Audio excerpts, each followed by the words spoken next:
اور ان کو آپ صلی اللہ علیہ وسلم کے پاس جو بھی وحی آتی تھی وہ جبرائیل علیہ السلام کے ذریعے سے آتی تھی، اور جبرائیل علیہ السلام اللہ کا پیغام ہی آپ صلی اللہ علیہ وسلم کو دیتے تھے اور وہ آگے وہی پہنچاتے تھے. لیکن جو اللہ تعالیٰ نے اپنی باقی کتابوں میں لکھا ان کو ماننے والوں نے ان کو چھپایا، اور اس لیے یہاں پر ان کے لیے پھر یہ بات کی گئی. تو اگر ہم اپنی طرف یہ اگزامپل کرتے ہیں کہ ہم جو مسلمان ہیں ہمارے پاس بھی جب ہدایت آ جائے،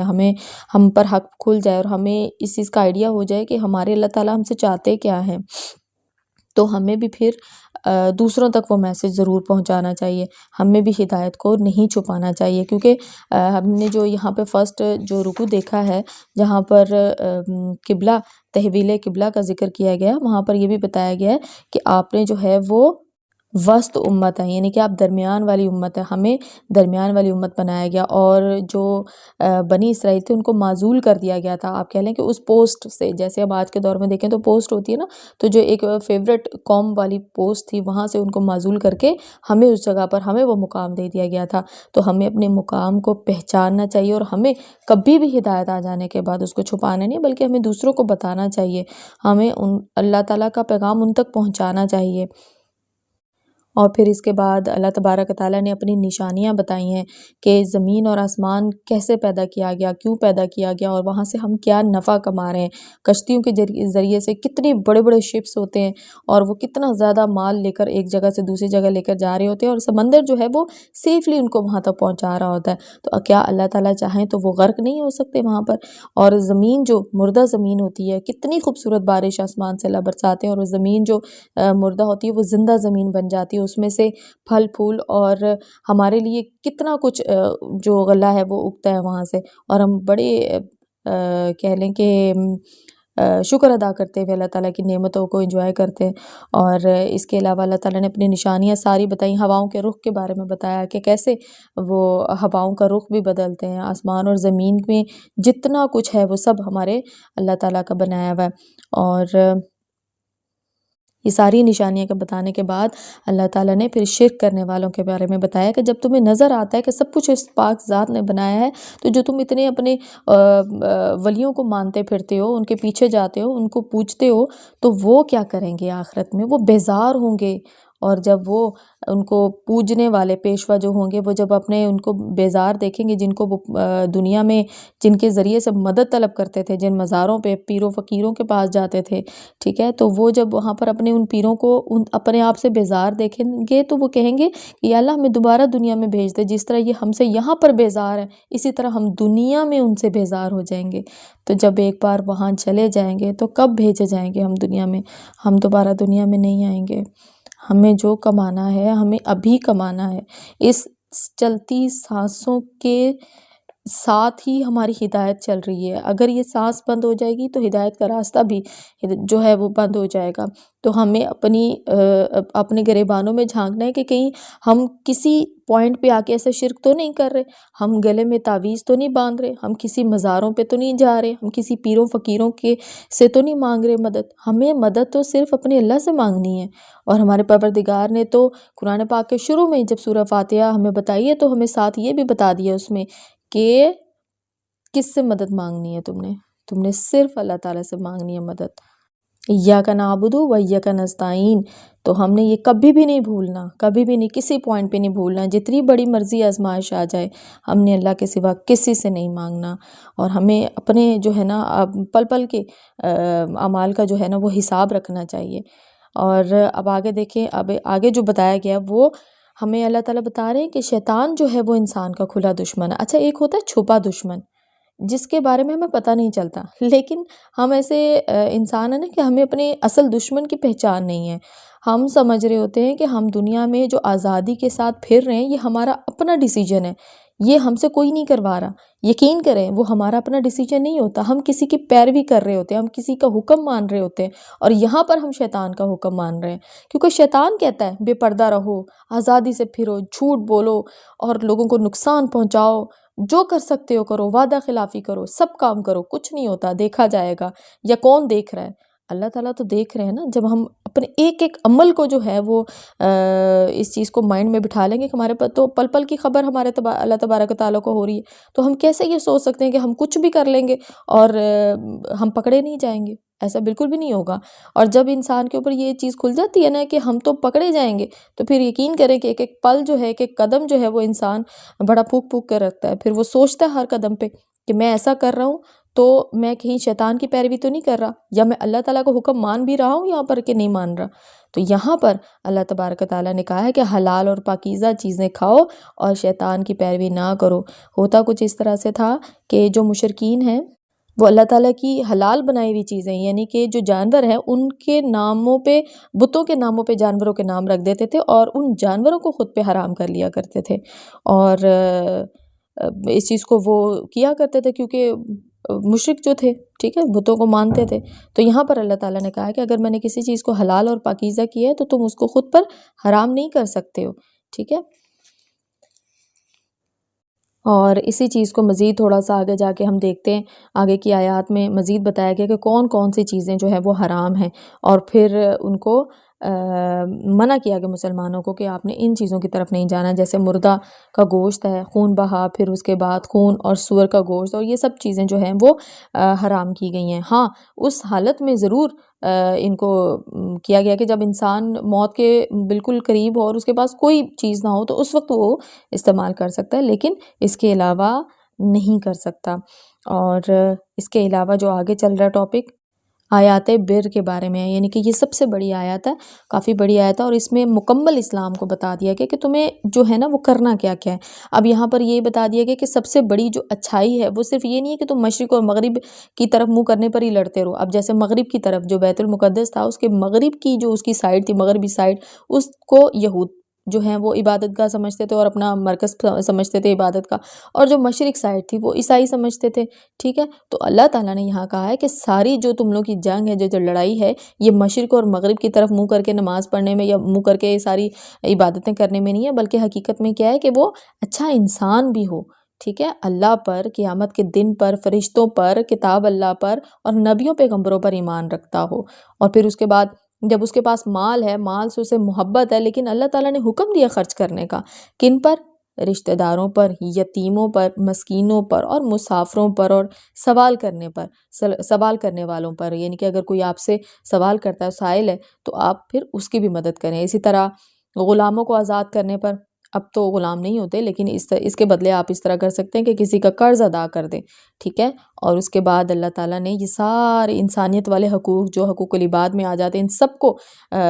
توحید کے بعد، ان سب کو مینشن کرنے کے بعد نماز اور زکوٰۃ کا ذکر کیا ہے، ٹھیک ہے. اور پھر ساتھ ہی کہا ہے کہ جب وعدہ کرتے ہو تو اس کو بھی پورا کرو. اچھا ہمارے ہاں یہ چیز بہت عام ہے اور ہم کر جاتے ہیں، ہم گنہگار ہیں نا، ہمیں اللہ تعالیٰ سے ہر وقت معافی طلب کرنی چاہیے کہ اللہ تعالیٰ ہمیں ہمارے چھوٹے موٹے ایسے گناہ جو ہم چھوٹے ہم سمجھتے ہیں لیکن حقیقت میں وہ بڑے بھی ہوتے ہیں، جیسے وعدہ خلافی کر دینا. وعدہ خلافی کیا ہے کہ ہم کہتے ہیں کہ ہم یہ کام، اچھا تمہارا یہ کام ہم کر دیں گے یا ہم بعد میں کر دیں گے، یقین کریں وہ بعد ہی نہیں آتی ہے. اور وہ بعد اب تو مائنڈ میں ہی بٹھا بھی لیا ہو کہ اگر کسی نے کہا ہے نا کہ یہ چیز بعد میں ہوگی تو اس کا مطلب ہے وہ بات جو ہے وہ کبھی نہیں آنے والی، ٹھیک ہے. اچھا آگے جو آیات بر میں ذکر کیا گیا وہ ہے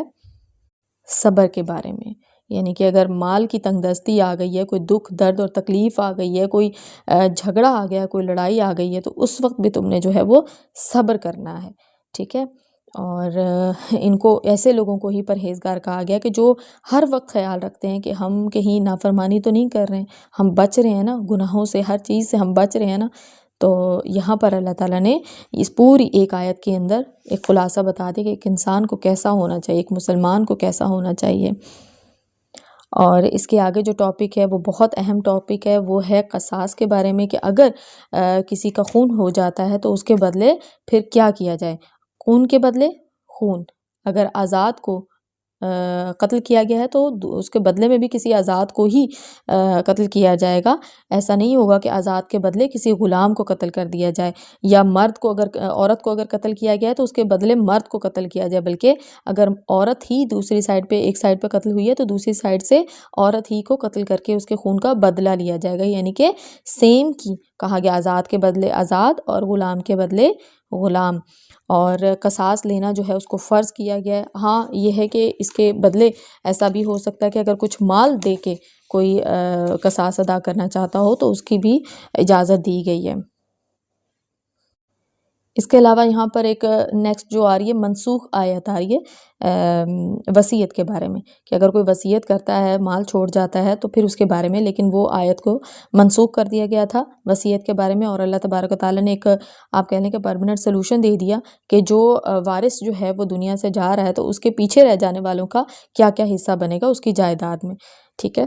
آگے جو ٹاپک ہے وہ روزوں کے بارے میں ہے۔ روزے فرض کر دیے گئے تھے جیسے پہلے کی قوموں پر کیے گئے تھے، اور اسی طرح روزوں کی گنتی کے بارے میں کہا گیا ہے کہ 2 طرح کے لوگ روزہ چھوڑنا چاہیں، مجبوری ہے تو چھوڑ سکتے ہیں، ایک بیمار ہوتا ہے اور دوسرا مسافر ہوتا ہے۔ اگر کوئی بیمار ہے اور مسافر ہے تو وہ دور کا سفر کر رہا ہے اور ایسا سفر ہے جس میں مشقت بھی ہے اور وہ روزہ نہیں رکھ سکتا تو اس کو چھوڑنے کی اجازت دی گئی ہے، اور چاہے تو اس کے بعد وہ رمضان کے بعد ان روزوں کی گنتی کو مکمل کر سکتا ہے، ٹھیک ہے۔ اور اس میں بھی آگے جو ٹاپک چل رہا ہے وہ مزید اس میں اعتکاف کا ذکر کیا گیا جو کہ رمضان کے آخری عشرے میں کیا جاتا ہے، اور اس کے علاوہ بڑا اہم ٹاپک ہے کیونکہ ابھی ہم جو کنٹینیوسلی احکامات چل رہے ہیں کہ کیا کیا کام آپ کو کرنے ہیں اور کیا کیا کام نہیں کرنے، تو اسی طرح رشوت کے بارے میں ہے کہ رشوت جو ہے وہ کسی صورت بھی لینا دینا جائز نہیں ہے۔ اور جیسے کہ ہم عام طور پہ دیکھتے ہیں کہ کوئی اپنا کام بڑا ضروری نکلوانا ہو تو رشوت جو ہے وہ کسی کو دینی پڑتی ہے اپنے اس کام کو کروانے کے لیے، تو اللہ تبارک و تعالیٰ نے اس سے بھی منع فرمایا ہے۔ اس کے بعد لڑائی کا ذکر کیا گیا کفار سے کہ جس طرح انہوں نے تمہارے گھروں سے تمہیں نکالا ہے تم بھی ان کو نکالو، اور یہ سارا ٹاپک ہم ڈیٹیل میں پڑھ چکے ہیں۔ اس کے علاوہ جو آگے ذکر کیا گیا ہے وہ ہے حج کا ٹاپک چل رہا ہے، اور ساتھ ہی بڑی اہم دعا جو ہے وہ اللہ تعالیٰ نے ہمیں بتائی تھی کہ اگر تم جب حج سے فارغ ہو جاتے ہو اور پھر اس کے بعد جو ہے وہ وہاں پر بھی جو ایک اہم دعا بتائے گی کہ دنیا اور آخرت کی بھلائی مانگو، صرف دنیا نہ مانگو یا صرف آخرت نہ مانگو، کیونکہ جس دنیا میں تم نے کچھ عرصہ رہنا ہے وہاں پر بھی تمہارے لیے بھلائی ہونا بہت ضروری ہے۔ تو یہ دعا ہم سب کو یاد ہونی چاہیے، ویسے تو میرا خیال ہے سب کو یاد ہوگی، اگر نہیں یاد تو اس دعا کو لازمی یاد کر لیں۔ 201 آیت نمبر ہے، ربنا آتنا من لدنک رحمۃ وہیئ لنا حسنۃ وفی الآخرۃ حسنۃ وقنا عذاب النار، یہ والی دعا ہے اور اس کو سب یاد کر لیں۔ اس کے بعد جو ٹاپک آیا ہے وہ ہے کہ انسان کو، مسلمان کو اے ایمان والو کر کے مخاطب کیا گیا اور کہا گیا کہ اے ایمان والو اسلام میں پورے کے پورے داخل ہو جاؤ اور شیطان کے قدموں کی تابعداری نہ کرو۔ یعنی کہ ایسا نہیں ہے کہ اگر آپ نے قرآن پاک پڑھ لیا ہے تو آپ جو ہے وہ اپنے کھلے دشمن کی پیروی کرنا شروع ہو جائے اور آپ کو پتہ بھی ہو کہ اس چیز سے ہمارے اللہ نے ہمیں منع کیا ہے۔ اگر ہمیں کہا گیا ہے کہ تم نے اپنی زینت کا خیال رکھنا ہے تو پھر ہمیں کور کرنا ہے خود کو۔ اگر ہمیں منع کیا گیا ہے کہ تم نے جو ہے وہ دھوکہ نہیں کرنا، فراڈ نہیں کرنا، ناپ تول میں کمی نہیں کرنی ہے، ان سب چیزوں سے منع فرمایا گیا تو پھر ہمیں کرنا چاہیے۔ ایسا نہیں ہے کہ جو کام ہمیں آسان لگے، سلیکٹیو لگے ہم وہ کر لیں، اور جو کام ہمیں مشکل لگے ہم اس کو کہیں کہ چلیں خیر ہے اس کو چھوڑ دیتے ہیں۔ ایسا بالکل نہیں کرنا، ہمارا پل پل کی ہماری خبر جاری ہے، ہمارے اللہ تعالیٰ ہمیں دیکھ رہے ہیں۔ اسی طرح ساتھ ہی اللہ تعالیٰ نے یہ بھی بتا دیا ہے کہ جو دنیا کی زندگی ہے نا اس کو اتنا خوبصورت دنیا کو بنا دیا گیا ہے، اتنا زینت دار بنا دیا گیا ہے کہ کافر جو ہیں وہ خود بخود جو ہے وہ اٹریکٹ ہی ہوتے ہیں، ہر انسان اٹریکٹ ہوتا ہے، لیکن جو مومن ہوتا ہے نا، جو اللہ تعالیٰ کا بندہ ہوتا ہے، اس کے لیے دنیا قید خانہ ہوتی ہے۔ اور یقین کریں کہ یہ وہی انسان فیل کر سکتا ہے جو دنیا دار ہو کر پھر اس کے بعد دنیا سے اکتا کر وہ دین کی طرف آتا ہے، تو تب اس کو پتہ چلتا ہے کہ واقعی میں دنیا قید خانہ ہوتی ہے مومن کے لیے۔ اس کو ہر پل یہ یاد رکھنا پڑتا ہے یہ کام نہیں کرنا، میں پہلے کرتا تھا لیکن اب مجھے نہیں کرنا، میں پہلے سانگ سنتا تھا لیکن اب مجھے نہیں سننے، کیونکہ اب مجھے پتہ چل گیا ہے کہ اس کے نقصانات کیا ہیں اور اس کو منع کیوں کیا گیا ہے، حرام کیوں کیا گیا ہے۔ یہ ہمارے پروردگار نے ہمیں بتایا گیا ہے نا حرام اور حلال کا، اور اچھائی اور برائی کا ایک چیز اللہ تعالیٰ نے ہمارے اندر رکھی ہے، وہ سب ہمارے فائدے کے لیے۔ ہم انسان کیا کرتے ہیں، ہم اپنے فائدے کو چھوڑ کر اپنی چند سیکنڈز کی لذت کے لیے وہ کام کرتے ہیں، اور پھر اس کے بعد ہم پتہ نہیں کتنا عرصہ سٹریس اور ڈپریشن میں رہتے ہیں کہ یہ ہم سے کیا ہو گیا۔ لیکن ہمارے اللہ تعالیٰ نے ہمیں صاف ستھری زندگی گزارنے کا حکم دیا ہے، سیدھی سیدھی زندگی گزارنے کا حکم دیا ہے، لیکن ہم کیا کرتے ہیں، ہم اپنے لیے مشکلات جو ہیں وہ بے حساب جمع کر لیتے ہیں، اور سب ہمارے اپنے ہاتھوں کا کیا ہوتا ہے۔ اللہ تعالیٰ ہمیں معاف فرمائے، ہم سے راضی ہو، آمین ثم آمین۔ آگے ذکر کیا گیا ہے کہ دنیا میں نبی کیوں بھیجے گئے۔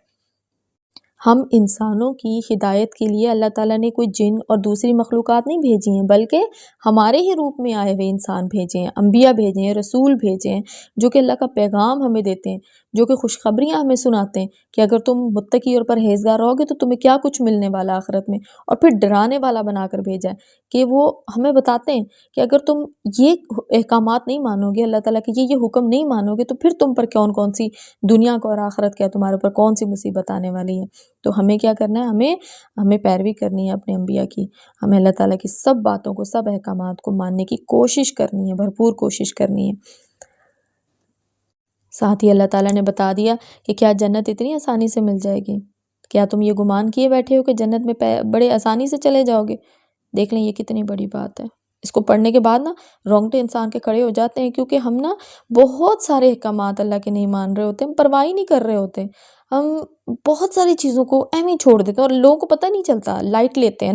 پتہ ہی نہیں چلتا کہ ہم یہ کام کر رہے ہیں، اور اپنے اندر کے کیڑے نہیں معلوم ہوتے، لیکن ہمیں دوسروں کے کیڑے بہت جلدی نظر آتے ہیں، اور ہم دوسروں میں سے چن چن کے خامیاں نکال رہے ہوتے ہیں۔ اس کے اندر یہ خامی ہے، بھائی ہمیں پہلے اپنے اندر جھانکنا ہے اپنی صفائی کرو پہلے، تو جنت اتنی آسانی سے نہیں ملنے والی ہے۔ ہمیں پہلے اپنے اندر کی جو خصلت ہیں ان کو صاف پاک کرنا ہے، پھر اس کے بعد ہمیں ہدایت اگر مل گئی ہے تو ہمیں دوسروں تک پہنچانی ہے، ساتھ جنت میں جانا ہے ہمیں۔ تو جنت کمانی آسان نہیں ہے۔ یہاں پر بتایا گیا کہ کیسے کیسے جو ہے وہ آزمائشیں آئی مسلمانوں پر، جو اس وقت مسلمان ہوئے تھے، اور انہیں کس طرح سے بیماریوں سے، مصیبتوں سے آزمایا گیا، ان کے دلوں کو جو جوڑ دیا گیا۔ اور آپ کو پتہ ہے کہ کبھی آپ نے کسی کی سٹوری سنی ہو جو مسلمان ہوا ہو، یا پھر جو مسلمان پہلے گنہگار مسلمان تھا اور پھر وہ نیک پارسا مسلمان ہوا، تو اس کی سب سے بڑی جو نشانی وہ بتاتے ہیں، جو سب سے بڑا ان کا سمٹم ان پہ ظاہر ہوا، تو وہ یہ ہوتا ہے کہ ان کا دل جو ہے وہ دنیا میں نہیں لگ رہا ہوتا۔ وہ جو دنیا کی ہر چیز میں ان کو لذت مل رہی ہوتی ہے، جب وہ سنگر تھے موسیقی میں مل رہی ہے، ایکٹر تھے تو اداکاری میں ملتی تھی، وہ لذت ملنا بند ہو جاتی ہے، ان کے دل بے سکون ہو جاتے ہیں۔ دولت کی، فیم کی فراوانی ہوتے ہوئے، ہر چیز ہوتے ہوئے دنیا کی، جو دنیا کی رنگینیاں سب مل جاتی ہیں، لیکن دلوں میں سکون نہیں ہوتا، کیونکہ دل کا سکون ہمارے پروردگار نے اپنے ذکر میں رکھا ہے۔ تو وہ پھر کیا کرتے ہیں، وہ دل کا سکون ڈھونڈتے ہیں، دل ان کے اتنے پریشان ہو جاتے ہیں، اور ان کا دل جو ہے وہ آپ کہہ لیں کہ کسی سیاہ گڑھے میں بند لگتے ہیں، ان کو گھٹن ہوتی ہے، ان کو اس آزادی میں بھی گھٹن ہوتی ہے، اور پھر وہ اپنا احتساب کرتے ہیں، سوچتے ہیں ہم کہاں پہ غلط ہیں، اور کئی لوگ ایسے ہیں کہ وہ ہدایت کے راستے پر آ جاتے ہیں۔ اور یہاں پر اللہ تعالیٰ نے یہی بتایا کہ جنت اتنی آسان نہیں ہے، جنت کی طرف لے کے جانے کے لیے اللہ تعالیٰ ہر جو ہے وہ طریقہ آزماتے ہیں کہ کسی طرح میرا بندہ آ جائے میرے پاس۔ کئی بار آپ نے نوٹس کیا ہوگا کہ ہم خوشیوں میں اتنا شکر ادا نہیں کرتے جتنا ہم پریشانیوں میں اللہ تعالیٰ کے سامنے گڑ گڑاتے ہیں۔ ہمیں شکر ادا کرنا یاد نہیں رہتا، لیکن جب ہم پہ کوئی مصیبت آتی ہے تو بھاگے ہوئے ہم جاتے اللہ کے پاس ہی ہیں۔ تو پھر ہم اپنے اچھے حالات میں، اپنی اچھے دور میں کیوں اللہ کو یاد نہیں رکھتے، ہم کیوں بھول جاتے ہیں، ہم کیوں صرف مصیبت اور پریشانی کے وقت ہی اللہ تعالیٰ کے پاس جاتے ہیں۔ میں کئی بار سوچتی ہوں کہ اللہ کیا سوچتا ہوگا ہمارے بارے میں۔ اور دیکھیں ساتھ ہی اللہ تعالیٰ نے یہ بھی بتا دیا ہے کہ کئی بار ایسا ہوتا ہے کہ کوئی چیز تمہیں لگ رہی ہوتی ہے کہ یہ میرے لیے بری ہے، لیکن ایسا نہیں ہوتا، وہ اللہ تعالیٰ کو پتہ ہے کہ وہ تمہارے لیے اچھی ہے۔ کئی بار اب تھوڑا سا اگر اپنے پاسٹ میں جا کر دیکھیں تو کئی بار ایسے کچھ فیصلے ہو جاتے ہیں تقدیر کی طرف سے کہ ہم کہتے ہیں کہ نہیں یہ ہمارے ساتھ کیوں ہو گیا، اور اس نے تو ہمیں بہت نقصان پہنچایا، لیکن کچھ وقت گزرنے کے بعد ہم اس چیز کو ایڈمٹ کر لیتے ہیں کہ نہیں، وہ جو فلاں ٹائم میں برا ہوا تھا وہ اس اچھا ہونے کے لیے ہوا تھا۔ تو ہمیں اللہ تعالیٰ کی طرف سے جو کچھ ہو رہا ہوتا ہے اس کو توکل کرنا چاہیے، ہمیں اس پہ ہمیں یہ کہنا چاہیے، ہمیں یہ سوچ لینا چاہیے کہ یہ میرے پروردگار کی مرضی سے ہو رہا ہے، ٹھیک ہے۔ اب ہاں ضرور دعائیں کریں، دعاؤں کے ذریعے اپنے لیے اچھی چیزیں مانگیں اللہ تعالیٰ سے، اور بری چیزوں سے پناہ مانگنی چاہیے، اس کے لیے بے شمار دعائیں بھی اللہ تعالیٰ نے ہمیں سکھائی ہیں۔ اور اس میں جو آگے ٹاپک چل رہا ہے وہ حرمت والے مہینوں کے بارے میں چل رہا ہے کہ جب کفار ان مہینوں میں لڑائی کرتے ہیں تو ان کے لیے جائز ہو جاتا ہے، لیکن اگر مسلمان ڈیفنس کے لیے اپنا آپ کو اس لڑائی کے اندر شامل کر لیتے ہیں اور بدلہ لیتے ہیں تو ان سے کہا جاتا ہے کہ یہ دیکھو یہ حرمت والے مہینوں میں لڑائی کر رہے ہیں مسلمان۔ تو یہاں پر اللہ تعالیٰ نے ان کو بتا دیا ہے کہ کیا تم جب لڑائی کرتے ہو تو تم سے جب پلٹ کے مسلمان لڑائی کرتے ہیں تو تم پر کوئی گناہ نہیں ہے کہ تم نے جو مقدس مہینے تو ان کے اندر تم نے کیا کیا ہے، ٹھیک ہے۔ تو یہاں پر اللہ تعالیٰ نے بدلہ لینے کے بارے میں بتایا کہ مسلمانوں کو لڑائی کا بدلہ کس طرح سے کفر جو ہے کرنے والوں کے ساتھ لینا چاہیے، اور کیا مسجد حرام سے روکنا اور وہاں کے رہنے والوں کو وہاں سے نکالنا، جیسے مسلمانوں کو نکالا گیا تھا مکہ سے، تو کیا وہ جائز تھا، ٹھیک ہے۔ تو یہ یہاں پر بتایا گیا۔ اس کے آگے دیکھ لیتے ہیں ہم شراب اور جوئے کے حکم کے بارے میں، کہ جو اس کا مسئلہ ہے شراب اور جوئے کا مسئلہ، اس کے اوپر اللہ تعالیٰ نے جو حکم دیا وہ یہ ہے کہ یہ بہت بڑا گناہ ہے، اس کو منع کیا گیا، اس کو حرام کیا گیا، کیونکہ اس کا جو دنیاوی فائدہ تو کسی حد تک کچھ نہ کچھ انسان اٹھا لیتا ہے کچھ وقت کے لیے، لیکن اس کا جو نقصان ہے وہ اس نفع سے بہت زیادہ ہے، ٹھیک ہے۔ ہر چیز میں کہیں پہ شر بھی ہوتی ہے اور خیر بھی ہوتی ہے، لیکن اگر کسی چیز میں شر بہت زیادہ ہے اور خیر بہت تھوڑی ہے تو اس کا مطلب ہے کہ اس چیز کو نہیں کرنا چاہیے، ٹھیک ہے۔ اور آپ کو معلوم ہے کہ جب کوئی جوئے اور شراب کی لت میں لگتا ہے تو کہ گھروں کے گھر تباہ ہو جاتے ہیں، زندگیاں تباہ ہو جاتی ہیں، کتنی ایک شخص کی وجہ سے پورا گھر جو ہے وہ سفر کرتا ہے، تو ان چیزوں سے بچنا چاہیے۔ اچھا، آگے جو ہے وہ یتیموں کے بارے میں بتایا گیا کہ یتیم جو ہیں اگر ان کے مال کو اگر آپ اپنے مال میں مکس کر کے، جیسے کوئی بزنس کرتا ہے، کچھ کرتا ہے اس کام کو، تو کیا ہے کہ آپ اس میں سے اس کو اگر فائدہ دیتے ہیں تو کوئی نقصان نہیں ہے۔ آپ کی نیت کیا ہے؟ اللہ تعالیٰ تو نیت دیکھتے ہیں نا، آپ کی نیت اس کے مال کو ہڑپ کرنے کی نہیں ہے، بلکہ اپنے مال میں شامل کر کے یا کسی طرح کوئی ارننگ کرتا ہے تو اس مال میں سے اس یتیم کو فائدہ پہنچانے کی ہے، تو پھر یہ جائز ہے، ٹھیک ہے۔ اللہ تعالیٰ سب جاننے والا ہے، بار بار بتا دیا گیا ہر آیت کے آخر میں، ان اللہ عزیز حکیم، یعنی کہ اللہ تعالیٰ غلبے والا اور حکمت والا ہے۔ سارے احکامات جو دیے جا رہے ہیں اس میں اللہ تعالیٰ کی حکمت ہے۔ اب دیکھیں آگے یہ بھی بتا دیا گیا ہے کہ کس طرح کی عورت سے نکاح کرنا جائز ہے، یعنی کہ اگر کوئی شرک کرنے والی عورت ہے تو جب تک وہ ایمان نہیں لاتی آپ اس کے ساتھ نکاح نہیں کر سکتے ہیں۔ ایماندار لونڈی جو ہے وہ بھی شرک کرنے والی جو ہے وہ آزاد عورت سے بہت زیادہ بہتر ہے۔ یہ دیکھ لیں، ایماندار لونڈی کی بات کی گئی ہے، اس زمانے میں تو تھیں اس طرح کی، لیکن وہ اگر شرک کرنے والی ہے تو آزاد عورت سے بہت بہتر ہے۔ تو جو شرک کرنے والی عورت ہے وہ اس کو یہاں پر ناپسند کیا گیا ہے کہ ایسی عورت سے آپ نکاح نہیں کر سکتے، اگر کوئی ایماندار لونڈی ہے تو آپ اس سے نکاح کریں، ٹھیک ہے۔ اور یہاں پر مردوں کو بڑی اچھے طریقے سے یہ بتا دیا گیا کہ ان کو اپنا لائف پارٹنر کیسے چننا۔ اچھی طرح سے پتہ ہے کہ عورت سے تو نسل چلتی ہے، ٹھیک ہے۔ عورت اگر ایمان سے خالی ہوگی تو وہ پھر آپ کی نسل کو کیا سکھائے گی؟ تو ہمارے اللہ تعالیٰ کے جو فیصلے ہیں وہ ہمیں ماننے چاہیے۔ آگے جو ٹاپک چلا ہے وہ عورتوں کے بارے میں، عورتوں کے پیریڈ سے ریلیٹڈ، حیض سے ریلیٹڈ ہے کہ اس میں ان کو اپنی زندگی کس طرح سے گزارنی ہے، ان کا جو ایک اپنے سپوس کے ساتھ ایک تعلق ہے اس کو کس طرح سے انہوں نے نبھانا ہے۔ اس کے آگے جو ٹاپک ہے وہ قسم کھانے کے بارے میں، جس کو ہم مسلمان بڑا ہی لائٹ لے لیتے ہیں، بیٹھے بیٹھے کسی بھی بات پہ ہم کہتے ہیں ہم قسم کھا لیتے ہیں اللہ تعالیٰ کی، اور اس کے بارے میں بھی بتایا گیا کہ ایسے ہی ہنسی مذاق میں قسمیں نہ کھایا کرو، ٹھیک ہے۔ اور اسی طرح جیسے آپس میں کوئی تعلقات ہوں اور ہم مسلمان جو ہیں وہ قسم اٹھا کے کہتے ہیں کہ ہم نے تو فلاں بندے سے ملنا ہی نہیں ہے یا اس بندے کو ہم نے چھوڑ دینا، اور بیچ میں ہم اللہ کی قسم کھا لیتے ہیں، تو اس سے منع فرمایا گیا۔ اور پھر اگر قسم جو ہے وہ توڑنی پڑ جائے تو اس کا کفارہ بھی ہے، اس کا کفارہ ہم پڑھ چکے ہیں کہ 10 محتاجوں کو یا تو پھر کھانا کھلانا پڑتا ہے یا پھر 3 دن کے لیے روزے رکھنے پڑتے ہیں۔ اور آگے جو ہے وہ اب ٹاپک آ رہا ہے طلاق کے بارے میں، ٹاپک ہے عدت، اور پھر اس کے بعد کی زندگی کے بارے میں، کس طرح سے ان کو طلاق کے بعد آپ نے رخصت کرنا ہے، اچھے بھلے طریقے سے رخصت کرنا ہے۔ اور یہ کافی لمبا ٹاپک تھا جس کو ہم نے 2-3 رکوع میں ختم کیا تھا، اور اس کے علاوہ اس میں آپ سارا ڈیٹیل میں پڑھ چکے ہیں۔ اگر کسی کو اس ٹاپک پہ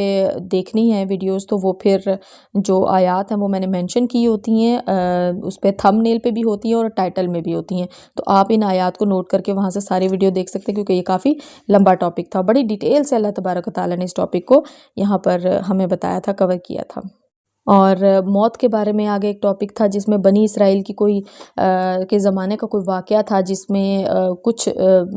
ہزار لوگ جو تھے انہوں نے اپنے گھر بار کو چھوڑا تھا، یا تو مارے جانے کے جہاد کے خوف سے، اور پھر یا پھر کوئی کہتے ہیں کہ طاعون کی بیماری تھی اس کے خوف سے وہ اپنے گھروں سے نکل کھڑے ہوئے تھے، لیکن پھر کیا ہوا تھا کہ وہ موت کے منہ سے نہیں بچ سکے تھے، وہاں پہ ان کو اللہ تعالیٰ نے باہر نکل جانے کے باوجود بھی ان پر موت آئی تھی، اور پھر جو ہے وہ زندہ نہیں بچے تھے۔ تو اللہ تعالیٰ کا جب حکم ہوتا ہے جہاں پہ موت نے آنا ہے وہاں پر موت نے آ کر ہی رہنا ہے، ایسا نہیں ہو سکتا کہ کوئی موت سے بھاگ سکے۔ اور پھر اس کے آگے کا ٹاپک تھا ایک بڑا ہی اہم، جس میں بنی اسرائیل نے اپنے لیے جہاد کو فرض کہا تھا۔ اپنے زمانے کے نبی شموئیل علیہ السلام کا نام لیا جاتا کہ شاید سموئیل یا شموئیل کر کے ان کا نام تھا، اور ان سے انہوں نے ریکویسٹ کی بنی اسرائیل نے کہ اب ہم جو ہے وہ تنگ آ چکے، اب ہم اپنے دیش جانا چاہتے ہیں جہاں سے ہمیں نکالا گیا تھا، اور ہمارے سر پہ کسی بادشاہ کو مقرر کر دیں، کیونکہ شموئیل علیہ السلام خود ایج کے بڑے تھے، اور انہوں نے ریکویسٹ کی کہ کوئی کسی کو امیر بنا دیں، ہمارے سر پہ کسی کو بڑا مقرر کر دیں کہ جس کی گائیڈ لائن میں ہم جو ہے سربراہی میں ہم جو ہے وہ اس جنگ کو کریں۔ اور ملائکہ کی جو اس کی جالوت کی جو فوج تھی اس سے پھر انہوں نے لڑائی کی، اور وہ طالوت اور جالوت کا واقعہ اور پھر حضرت داؤد علیہ السلام کے بیچ میں انٹری، وہ سب ہم نے بڑے اچھے طریقے سے اس واقعے کو کور کر لیا تھا۔ ہوپس ہو کہ آپ سب کو اس کا جو پورا ایک سمرائز ہم نے کر لیا، ایک خلاصہ ہم نے مین ٹاپکس کو کور کر لیا کہ کون کون سے ہیں۔ تو جنہوں نے تفسیر پڑھی ہوئی ان کو مزید اچھے سے سمجھ میں آیا ہوگا، جنہوں نے قرآن پاک اس وقت کھولا ہوا تو ان کو بھی مزید اچھے سے سمجھ میں آیا ہوگا، اور جنہوں نے نہیں بھی کھولا ہوا ان کو بھی سمجھ میں اس سینس میں آیا ہوگا کہ انہوں نے مختصر یہ جان لیا کہ پارہ نمبر 2 میں کون کون سے احکامات دیے گئے اور کون کون سی چیزوں سے روکا گیا، منع کیا گیا، اور کچھ واقعات ایسے جو جنگوں سے ریلیٹڈ تھے وہ بھی ہم نے اس میں کور کر لیے۔ الحمدللہ اللہ تعالیٰ ہم سے کیسے کیسے کام لے رہے ہیں جو ہم نے کبھی سوچے بھی نہیں تھے، اور یہ کام ایسا ہی ہے جس کے بارے میں میں نے کبھی نہیں سوچا تھا کہ میں ایک گنہگار انسان، اور اللہ تعالیٰ مجھے یہ ایک اس طرح کا اعزاز بھی حاصل ہوگا کہ میں قرآن پاک کے بارے میں بتا سکوں گی کہ اس میں کیا لکھا ہوا ہے۔ ہم اتنا تو جان لیں، میرا مقصد صرف اتنا ہے، اتنا تو جان لیں کہ ہمیں ایٹ لیسٹ پتہ ہو کہ قرآن پاک میں بیسیکلی ہے کیا۔ جو لوگ بہت زیادہ اچھا نہیں پڑھ سکتے، قرآنی آیات کو یاد کرنا، ترجموں کو یاد کرنا، حدیث کو یاد کرنا، ایٹ لیسٹ وہ اتنا تو جان لیں ان تفاسیر کو پڑھ کے کہ اللہ تعالیٰ نے ہم سے کہا کیا ہے، صرف اتنا جان لیں۔ اور ہمارا مقصد صرف یہی ہے، اللہ تعالیٰ ہمارے سب گناہوں کو معاف فرمائے، ہماری اس چھوٹی سی کوشش کو قبول فرمائے، اور ہمیں مستقل مزاجی دے، اور ہمارے جو قلوب ہیں ان کو ثابت قدم رکھے۔ آمین ثم آمین، وما علینا الا البلاغ المبین۔